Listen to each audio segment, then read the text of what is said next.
They were young, they were reckless, they were in love, and they were about to make the biggest mistake of their lives. Max, a wiry man with eyes full of daring, and Lily, a woman whose beauty was only surpassed by her cunning, had pulled off audacious heists before. Max's best friend Lance was his partner in crime, but nothing like this.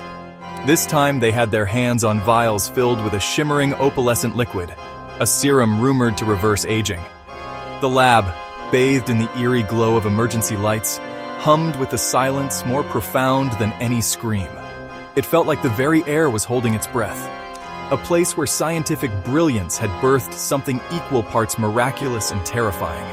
Max slipped the vials into his backpack, his heart pounding a frantic rhythm against his ribs. Lily's eyes, usually sparkling with mischievous delight, were wide with apprehension. This felt different. This felt dangerous. They had agreed they would sell it. The black market would pay a king's ransom for this elixir. But as they sped away from the laboratory, the city lights blurring into streaks of color, Lily voiced a thought that had taken root in her mind. What if we keep it? Just a few vials. For us. Max, his hand gripping the wheel, glanced at her, his heart skipping a beat. He knew the risks. He knew the consequences. But he also knew the allure of this serum was impossible to resist.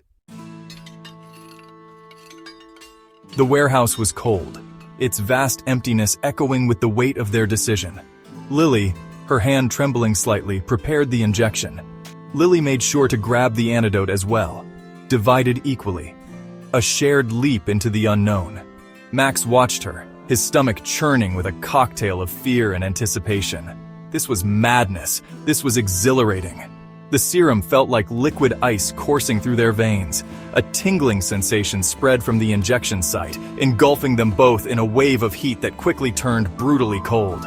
Their bodies contorted, muscles spasming, bones creaking as if time itself was being rewound within their very flesh. Screams tore from their throats, raw and primal, echoing in the cavernous space. Then, silence. Lily lay on the concrete floor, her body smaller and younger like an older teenager again. She blinked, her eyes wide and slowly comprehending, reflecting the harsh glare of the single light bulb hanging precariously from the ceiling. Beside her, Max whimpered, his limbs sluggish. Lance felt the same way. Max was overjoyed when the idea came to him. We boys should make ourselves even younger. The cops won't be looking for single mom with 2 baby boys.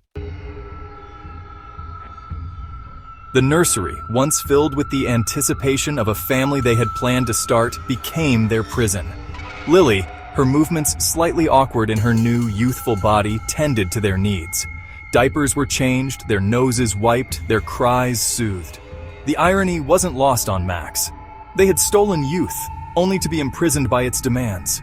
Every touch, every cooing word from Lily was a jarring reminder of their predicament. They were trapped inside their own minds, their thoughts, their memories, their fears, swirling within the confines of their infant forms. They were infants in bodies that couldn't speak, couldn't reason, couldn't fight back. Their prison bars were wooden ones of their cribs. The days bled into nights, marked only by the routine of their infancy. Max, his mind a raging storm of anger and terror, would lie in his crib, tears leaking from the corners of his eyes, and stare at the mobile hanging above him. The plastic animals, once whimsical, now mocked him with their carefree existence. He was a prisoner in a colorful hell of colors and soft toys. The park, once a place for stolen kisses and whispered dreams, became a stage for their bizarre charade.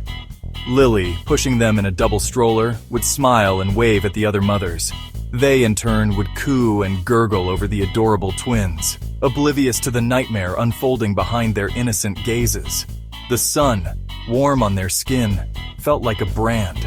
The laughter of children, the delighted squeals, grated on their nerves, a constant reminder of everything they had lost.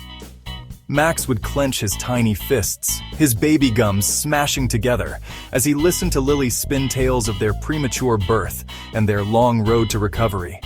The scent of freshly cut grass, the vibrant colors of the playground, the carefree joy of the other children. It was a sensory overload that heightened their torment. They were surrounded by freedom, yet utterly incapable of grasping it. They were invisible prisoners in plain sight. Time, once a river carrying them towards a future they were building together, had become a stagnant pool. Weeks bled into months, and with each passing day, a terrifying truth began to dawn on Max.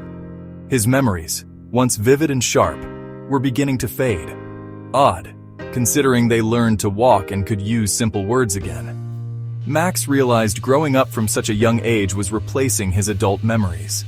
The details, Lily's laugh, the feel of her hand in his, the thrill of their heists, were becoming hazy, like a photograph left out in the sun. He tried to cling to them, to hold on to the man he had been, but it was like trying to grasp at smoke. Max felt like he'd be innocent toddler again if this went on for years. He could see himself playing naked in the backyard with his brother Lance. The serum, in its cruel twist, was not only robbing them of their physical selves, but also of their very identities. He was becoming a blank slate, his past a fading whisper in the wind. He would catch Lily watching them sometimes, a strange, unreadable expression on her face. Her smiles seemed strained, her eyes holding a flicker of something cold and calculating that sent shivers down his spine. The fear that had been a dull ache in his chest began to grow, twisting and turning into a monstrous thing that threatened to consume him. It began with a word, forever. Lily uttered it softly, almost casually, while feeding Max his mashed peas. "I like to keep you two like this forever." But that last word hung in the air, heavy with unspoken implications. Max, his small hand clutching a plastic spoon, felt a chill crawl down his spine. Forever? What did she mean? His suspicions were confirmed a few nights later. He lay in his crib pretending to be asleep, as Lily spoke on the phone, her voice a hushed whisper. "It's stable," she murmured. "You can replicate it. Imagine the money that we'll make. We'll be rich and young, forever," Lily said, talking to someone. Perhaps someone rich and powerful. The pieces clicked into place, forming a horrifying picture.